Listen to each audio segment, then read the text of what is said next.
बिस्मिल्लाहिर्रहमानिर्रहीम। अस्सलाम वालेकुम नाज़रीन, आप देख रहे हैं पॉलिटिक्स ऑफ पाकिस्तान। पाकिस्तान की सियासत के अंदर 2 से 4 लोग हर हुकूमत के अंदर ज़रूर नाअहल किए जाते हैं और वो नाअहली जो होती है ताहयात की जाती है।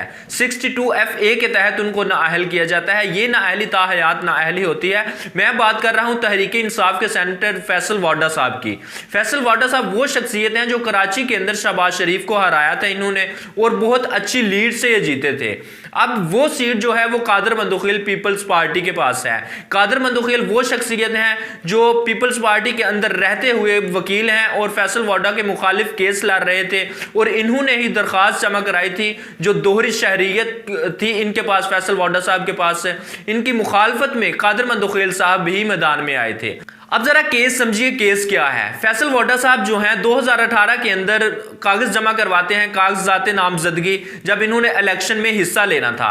तो जो इलेक्शन कमीशन ऑफ पाकिस्तान के अंदर इन्होंने कागज जमा करवाए उसके अंदर इन्होंने वाज़ेह तौर पर कहा कि मेरे पास दोहरी शहरियत नहीं है, लेकिन इनके पास अमेरिकन शहरियत मौजूद थी। इनके पास अमेरिकन और पाकिस्तानी भी शहरियत मौजूद थी। इन्होंने कह दिया मेरे पास नहीं है, कागजात जमा करवा दिए। इमरान खान साहब ने इनका बहुत साथ दिया, और ये वही फैसल वाडा हैं जो एक प्रोग्राम के अंदर एक बूट लेकर, फौजी बूट लेकर चले गए थे। इनके जो बयानात होते हैं वो वलवला अंगेज होते हैं। फैसल वाडा बहुत ही एक्टिव रहते हैं सियासत के अंदर, मीडिया के अंदर, टीवी के अंदर। इमरान खान साहब के बड़े प्यारे हैं और इमरान खान साहब ने कभी भी आज तक इनको कुछ नहीं कहा, बेशक वो बूट लेकर ही चले गए थे।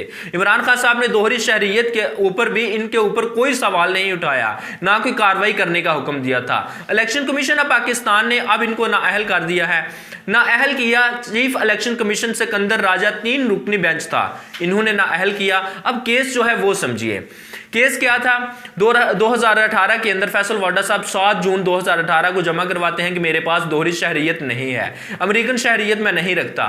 2018 के बाद होता क्या है? 2018 के बाद बिल्कुल 18 जून को एसेट्स के लिए जमा करवाने थे, जो कागजात थे इनके, कि इनके पास कितने एसेट्स हैं तमाम MNAs MPAs ने। लेकिन फैसल वाडा साहब ने 11 जून 2018 को ही अपने जो एसेट्स के लिस्ट थी वो जमा करवा दी, जिसके अंदर नील लिखा गया कि उनके पास कोई एसेट्स नहीं है।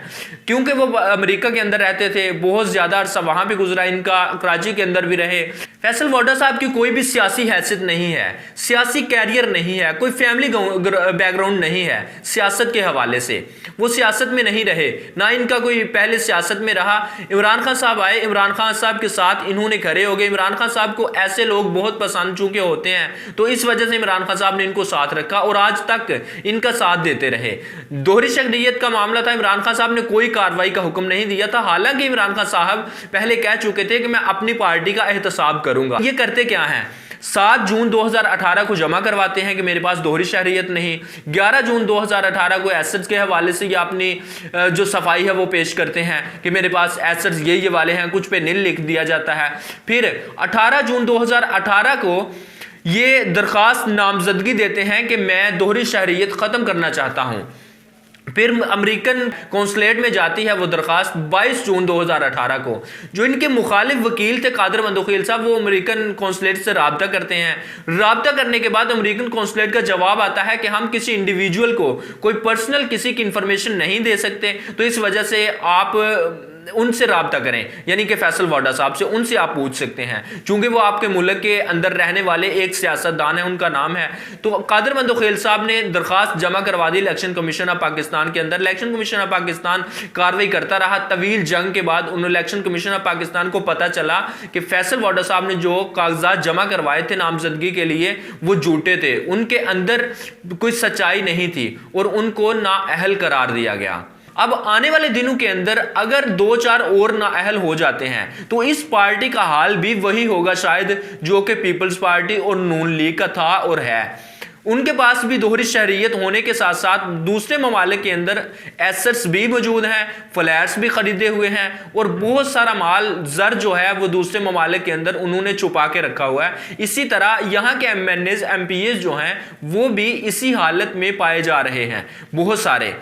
जैसे कि शहजाद अकबर के मुतल्लिक भी सवालात उठ रहे हैं। जब से उनको फारिग किया गया है, घर भेजा गया, जब से उनसे इस्तीफा लिया गया है, उसके बाद उन पे भी सवालात उठ रहे हैं कि उन्होंने भी बहुत सारी करप्शन की है और वो भी अपना ब्रीकेस लेंगे, चले जाएंगे और फिर उन पे केस किया जाएगा। फैसल वोडा साहब तो हो चुके नाअहल। अली अमीन गंडापुर को सियासी सरगर्मियों से रोक दिया गया, जो कि 13 फेब को इलेक्शन होने जा रहा है, उसके हवाले से भी वो इलेक्शन कैंपेन नहीं कर सकते।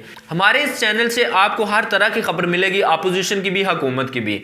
मीडिया क्योंकि तर्जमान होता है मौजूदा हुकूमत का, मीडिया बात खुल के नहीं कर सकता उस तरह से जिस तरह हम कर सकते हैं, इसलिए आपको इस चैनल से हर तरह की खबर मिलेगी। आप देखेंगे कि बहुत सारे इमरान खान साहब के इत्तेहादी सहाफी फैसल वोडा पे वीलॉग नहीं करेंगे, हर जगह पे करेंगे, हर केस पे करेंगे, हर घर पे, हर सियासतदान पे करेंगे, लेकिन इस पे नहीं करेंगे। देख लीजिएगा, इसी तरह पहले भी जितने इस तरह के केस आए उन पे भी नहीं किया गया। अली अमीन गंडापुर, उस पे भी वीलॉग नहीं किए गए। हाँ, जो इमरान अपोजिशन के इत्तेहादी सहाफी थे उन्होंने जरूर किए, लेकिन सहाफत जो है वो किसी के साथ जुड़ी नहीं होती, इसलिए हम अपोजिशन की भी खबर देंगे और हुकूमत की भी खबर देंगे। अगर आप चाहते हैं कि इस तरह की खबरें आप तक पहुंचती रहें, हमारे इस चैनल को सब्सक्राइब कर दें, घंटी का बटन प्रेस कर दें। अल्लाह हाफिज़ व नासर।